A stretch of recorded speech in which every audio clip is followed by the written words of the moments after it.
In Vino Visitas, c'est le nom de l'événement œnologique qui s'est tenu à Bar-le-Duc ce week-end. Au programme, visites, conférences, expositions, projections, mais surtout dégustation de vins venant des 4 coins de la France.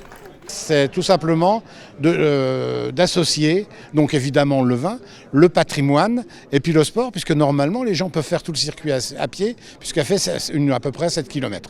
C'est pour nous une grande joie de le faire parce que ça nous amène énormément de monde, d'autant plus que sur les 27 vignerons qui étaient là les années précédentes, on en a qui nous sont restés fidèles.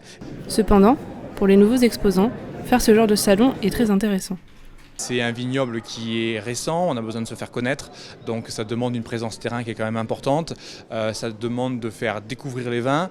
On est dans le sud de la France sur des appellations qui ont des notoriétés qui sont quand même relativement faibles, et donc apporter nos lumières, expliquer nos vins, expliquer la manière dont on les fait, nos climats, nos terroirs, c'est un point fort. Et puis de fil en aiguille, année après année, on constitue un réseau particulier professionnel qui peut être pérenne et donc intéressant pour nous et pour les gens qui aiment ces régions-là.